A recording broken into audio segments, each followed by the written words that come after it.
To be serious, okay, this is another video to you. It's starting to be frustrating, but I want to keep trying. But you are like blinding out my answer to you if you say that I've not answered why I'm going into quantum mechanics. Okay, first of all, you keep saying, why do I think quantum mechanics explains consciousness? Well, I will tell you that, but that'll be something separate, right? And I have mentioned where I get my view of quantum mechanics, but I said really clearly that the only reason there's hope for explaining will with quantum mechanics is because there's no hope in any other kind of science. All the other science is deterministic.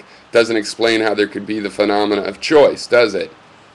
Okay. But I've not yet said that quantum mechanics does explain that. All I'm using quantum effects for is to show that physics is not deterministic, so stop us using that. And you're like, well, it doesn't pertain because it doesn't assertively say that there is a will. No, it assertively says that there's not a will because of determinism. So let's get determinism out, and then, yeah, we can discuss, well, what do we know about will after that? Now, why does it look like there might be quantum effects involved in consciousness? Well, I would say it's basically because of the way quantum computers work. In a quantum computer, it works by making one outcome among a bunch of possible outcomes, making, one outcome, pushing it so that it's more likely. Okay, and they've been succeeding. This quantum computer theory is going to work, and it's not just in computing, but for example, the way leaves collect the sunlight. They look like they use quantum mechanics to be such efficient solar collectors. And the human mind achieves things by making them more likely by visualizing them. When you visualize yourself doing something, you're more likely to do it. If you visualize yourself going and feeding your dog, that's more likely to happen than if you don't even think about it.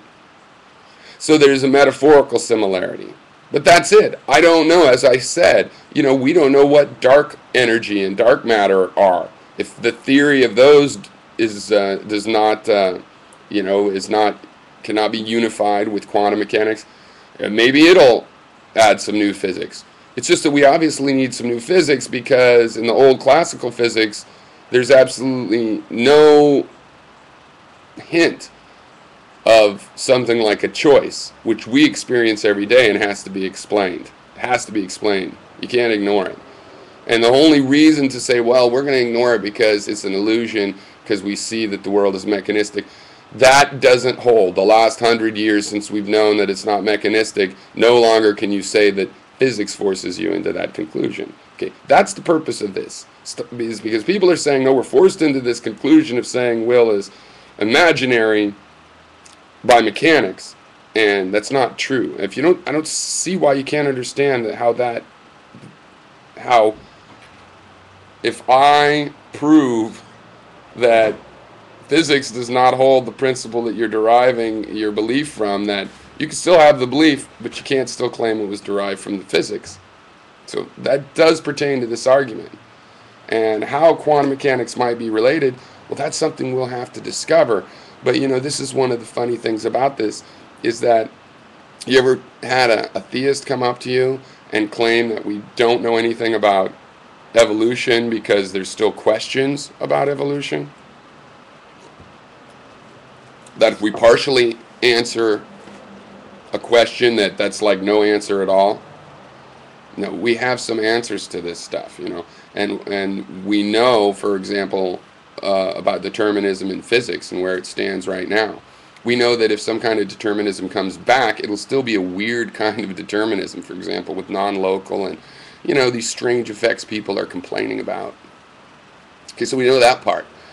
So the explanation for things that can't be explained deterministically are not proved to not exist now, right? You can't say that anything that requires indeterminacy is an illusion because there is no indeterminacy. You can't say that anymore because there is indeterminacy. Seems straightforward to me.